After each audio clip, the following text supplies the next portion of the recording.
Good. Well, here we go.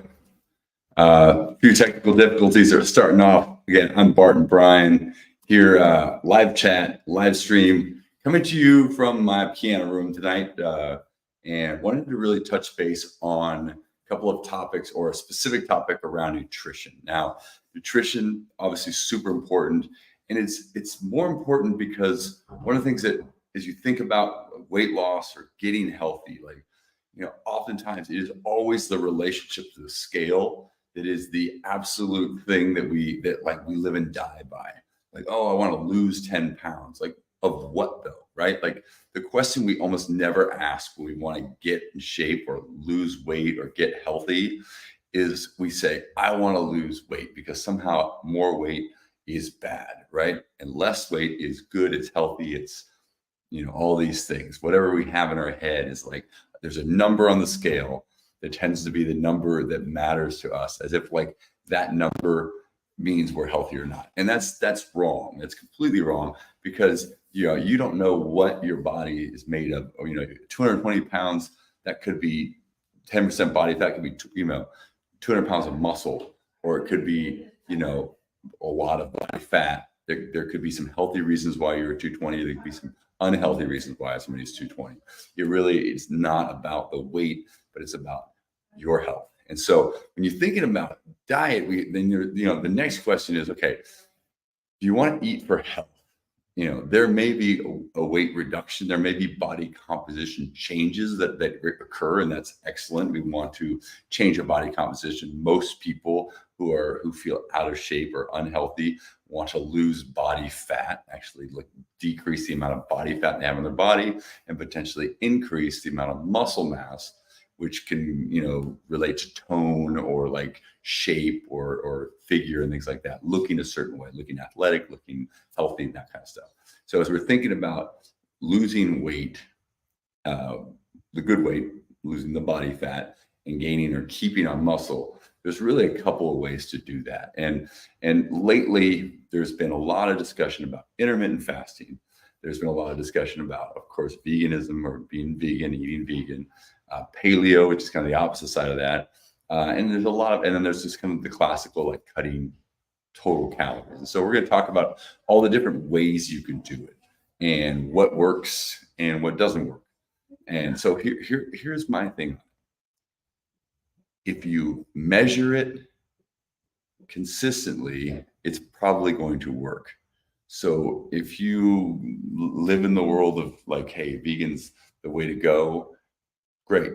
Because if you measure how much food you're eating, if you limit them, if you constrict the amount of food you're eating, you measure it, you put a focus on it, it's probably going to work. Same thing with paleo, the opposite side of the coin.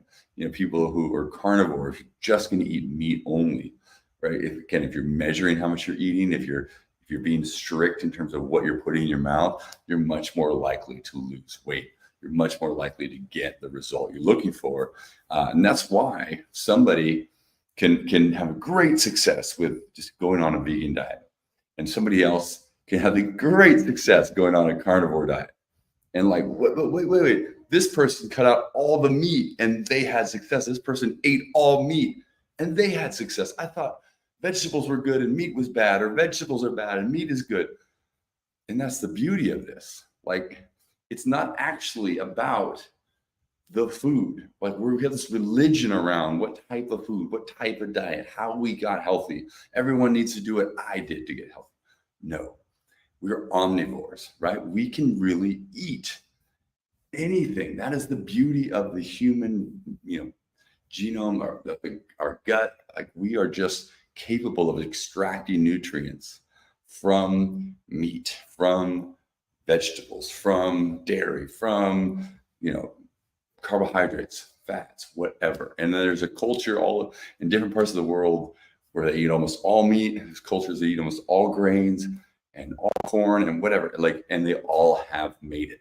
So it just reminds me, and hopefully reminds you, that like, it is not about the exact thing you have to do. There is one way. No, we are capable of getting healthy in multiple ways. So really, it's about you deciding which way you're going to go, right? Which direction you want to take. And the reason they all can work is because you have to track, you have to measure something. But let's break down the three main ways to restrict calories. The one is the kind of old school. Hey, I'm just going to track all the calories I eat, and I'm going to eat less calories. So if I burn more calories each day than I eat, let's say 500 calories less, eaten than I have burned in the day, I'm going to, over the course of 7 days, potentially burn about 1 pound of fat off my body. If I'm doing something where I'm, and that's kind of the general thing. So maybe pulling back on carbohydrates, a little bit of, fat or a little bit of protein. I'm just pulling back on all calories in general. The other way, or another way to do it, is intermittent fasting. This is something that a lot of people are doing right now. It's very kind of chic or in the, it's something that a lot of people are talking about, and it works. It worked for me at one point. I used it for a little bit. And the reason it works is because you basically create a very small window during the day where you're going to eat, right? And it allows you to eat a lot more in that window than you probably eat for any 1 or 2 meals. But because you have such a small window, that you really can't over consume, total calories. So if you're somebody who just really likes carbohydrates and fats and just kind of eating whatever, this could be a way that you get healthy, because it's like, okay, I'm gonna fast, which is, I don't have any food in my body for 16 hours, and then you've got 8 hours, which is your fasting window. That's where you're eating, right? You've got an eating window and you've got a 16-hour fasting window, and that's what some people do. It can work for them. Now, problem with that is it's very hard to get the total amount of protein in your diet in a very small window, right? You're having to eat a lot of protein in those meals that you're eating in that fasting window in order to kind of hit your protein goals. And that's the problem with intermittent fasting. It's very hard for people to not just lose, they're eating too little protein. They can lose body muscle instead of just losing body fat. So that's a thing that I feel is super important. A lot of people don't realize that can happen, but when you lose weight on the scale, you don't really know, unless you're doing like a DEXA scan or something like that weight you lost was actually body fat and not like other tissue.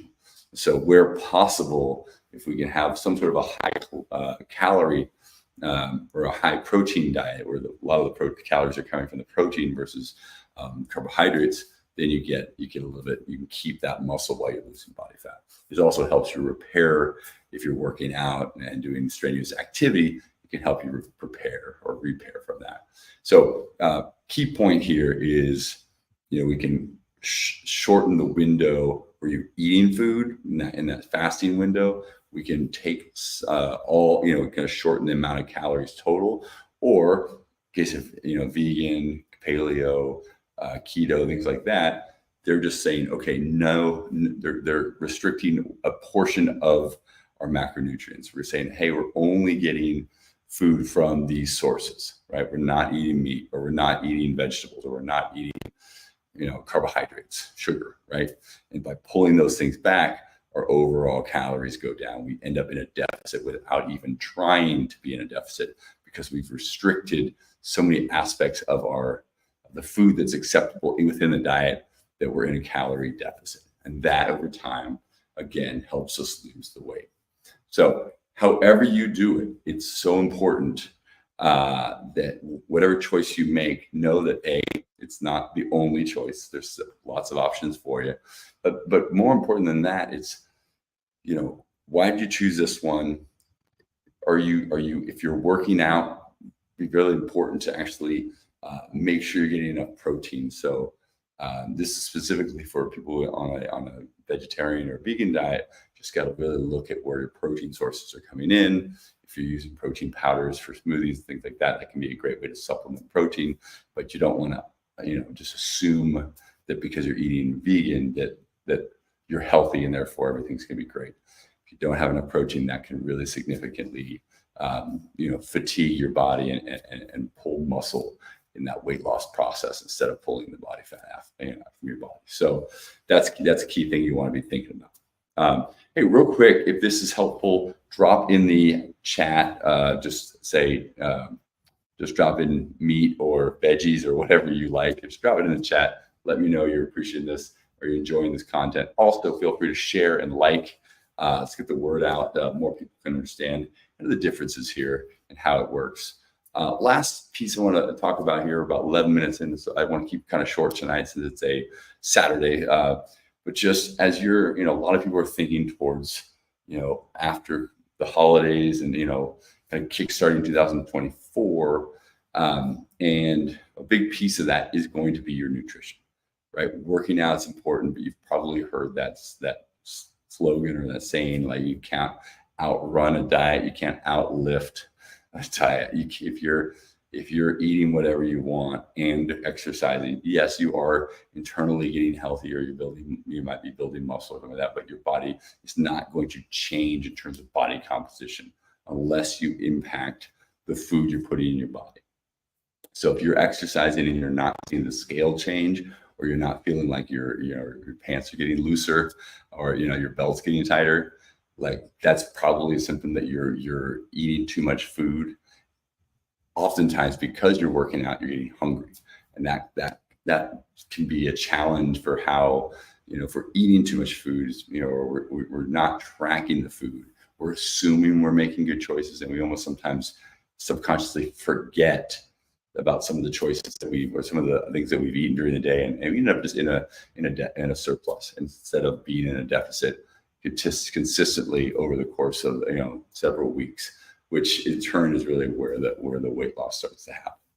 The last thing I want to say on that is, don't believe in these big weight loss, like, I lost 20 pounds in 5 weeks. Like, if I cut all carbs and changed my water intake and did a bunch of things like kind of bodybuilder style to like cut weight, I could probably drop 10 pounds in 2 weeks, 10, maybe even a week.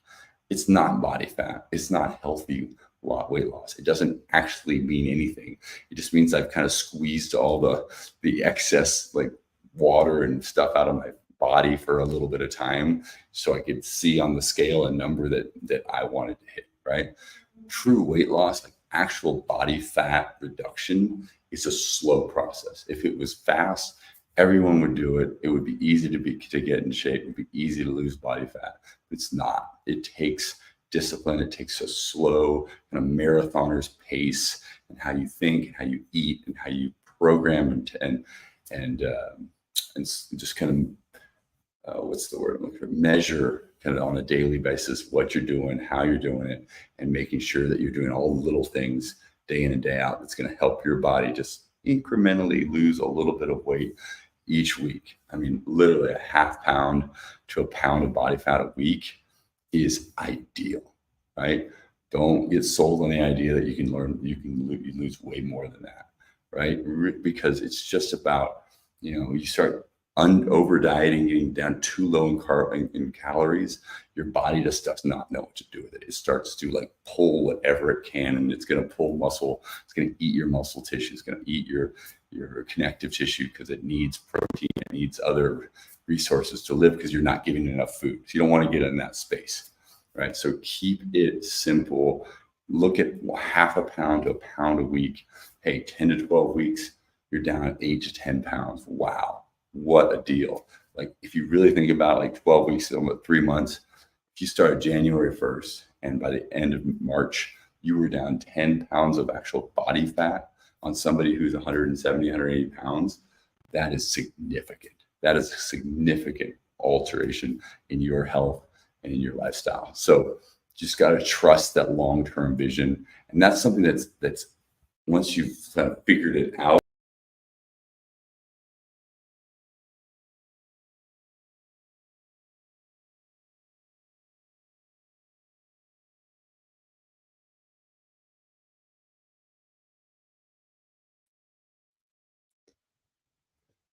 once you get in the habit of doing it, it becomes easier and easier to kind of keep that up, or even to go into a maintenance mode where you're still utilizing the concept of the program that got you there. You're just eating a little bit more, so you're maintaining your body weight, and you're probably even getting stronger. So, hey, last but not least here, if you need more information on this, shoot me a DM, drop something in the comments or in the chat. Let me know where I can help, anything like that. But I wanted to give you some info on this idea around nutrition, diets, which ones are which. Hey, they all work. That's the whole point.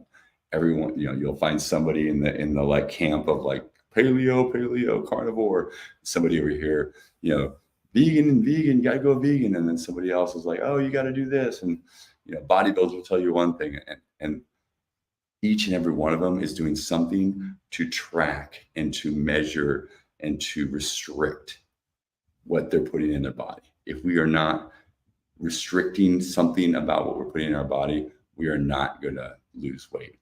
The whole issue with weight gain has to always to do, which is we're not restricting anything. We're just putting in our mouth whatever we feel like we should do in the moment, right? And especially in the holidays, there seems to be more sweets, more alcohol, more wonderful food, more parties to go to, all that stuff, which is lovely. But that's not sustainable, right? That's not something that we should be doing all the time. Once in a while, kind of the 80-20 principle. 80% of the time you're doing it right. 20% of the time you're having a little bit of fun, you're getting a little bit loose with stuff. Hey, that's maintenance mode. But if you want to lose weight, you really need to be locked in. So thanks again for watching, for listening. Hope it's helpful. Again, drop it in the chat. Send me a DM. Anything you need from me, I'm here to help. Barton Guy Brian, signing out.